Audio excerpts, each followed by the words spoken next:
Breaking down the debate, Kamala Harris and Donald Trump on their economic plans. Chris Graham here, Augusta Free Press. One thing you hear from supposed independent voters, if you watch the cable news, and you shouldn't, I do. I leave it on. I'm a news person. I kind of have to during the day and into the evening. You hear from these supposed independent voters who complain that all they want to do is hear more from the candidates on the issues. They really don't. You hear from these folks on the issues quite enough, but let's just go into it here. We heard plenty from Kamala Harris and Donald Trump on the issues in the ABC News debate a couple of nights ago.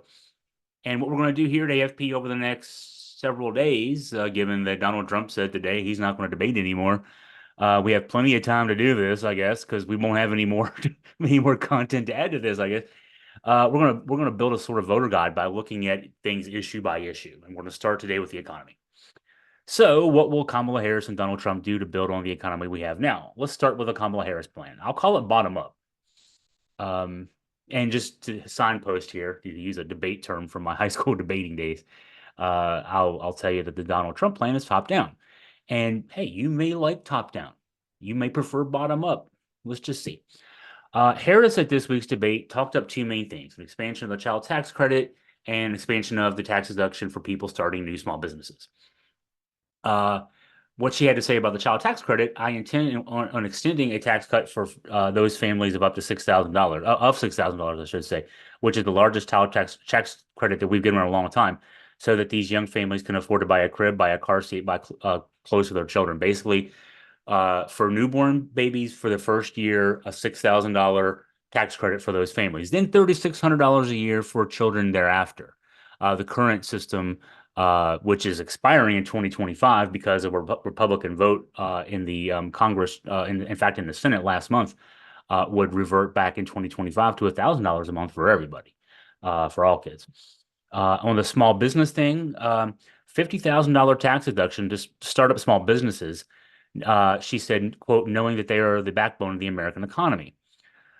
So that part of things, on average, according to the Small Business Administration, it costs $40,000 to start a new small business.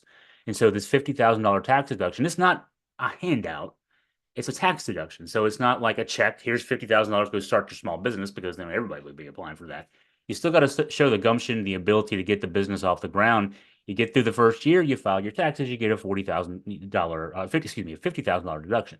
That will, at least make up for your investment into your small business. And why this is important: there are $33 million, 33 million small businesses in the United States. Augusta Free Press is one of them.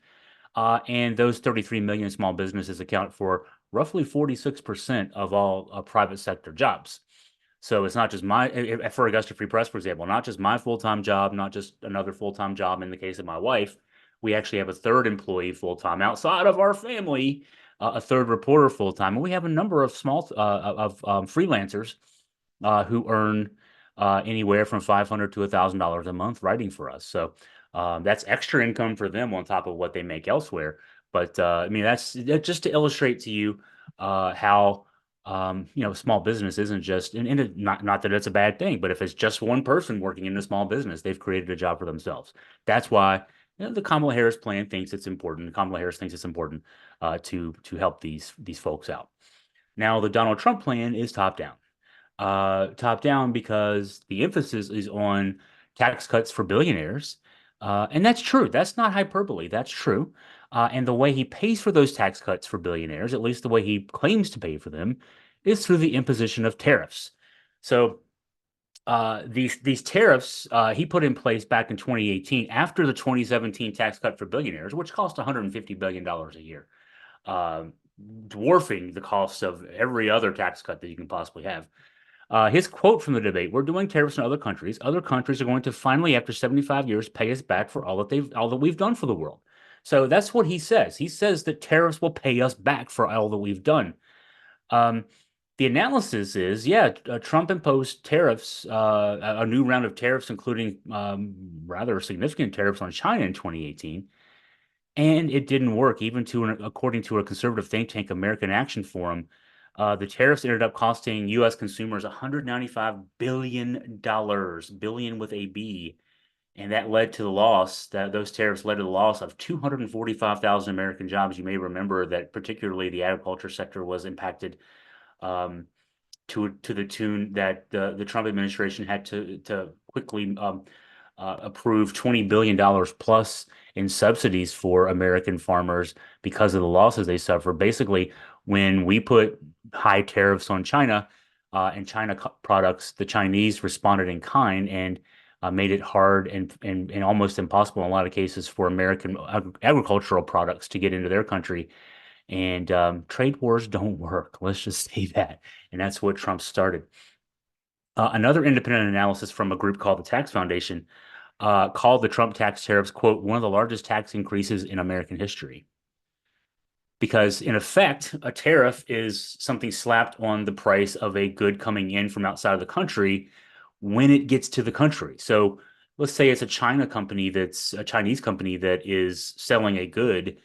The Chinese company doesn't pay the tariff. The importer pays the tariff. The importer is an American company. And so all it does is make the Chinese product more expensive.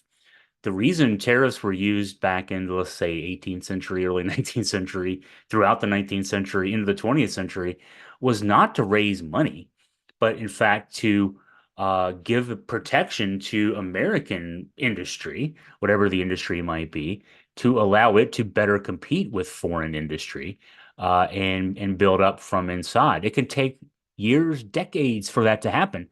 And Trump's not talking about tariffs building up American manufacturing, for example, or any other industry. He's talking about it being a revenue enhancer.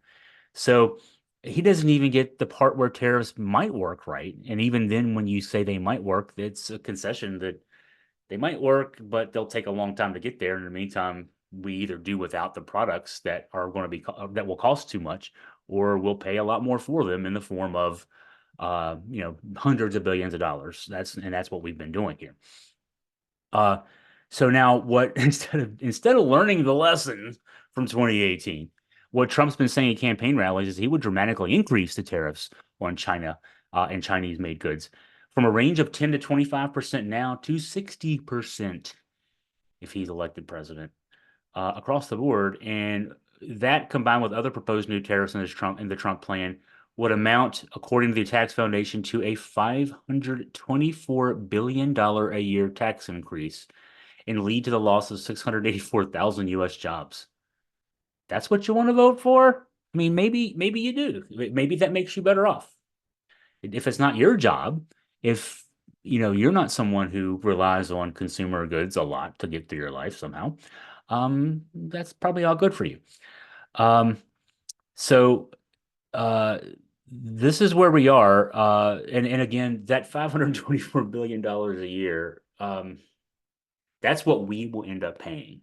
It's not something we'll pay in tax to the US government. We'll just end up paying a lot more to, well, in effect, pay for China's tariffs. Um, And this is all part of a scheme by Trump to continue to give the top 1% a massive tax increase. The Trump tax cuts from 2017 expire next year. This will be a bone of contention for Congress. Whoever's president, whoever's even in control of the House and Senate, is going to be a bone of contention.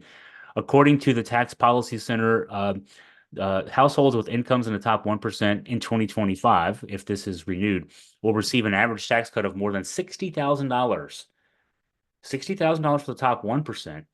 For the rest of us, well, excuse me, for the bottom 60%. I shouldn't have said the bottom 99 or insinuated bottom 99%. Just the bottom 60%. Less than $500. So I don't know. I imagine a lot of the folks watching this video are probably in the middle 39%. So maybe that doesn't affect you. You're somewhere between 60,000 and 500. You're closer to 500. Let's just be fair. But again, you're not getting you're not getting those tax cuts. If you're in the upper 1% and you're watching this, man, uh, I'm surprised. But in any case, this is a version of the top-down strategy that Ronald Reagan popularized in the 1980s called trickle-down economics, except that the economics didn't trickle down too much to the rest of us. If you have any questions for me, any comments, whatever, feel free to email me at chris@augustafreepress.com.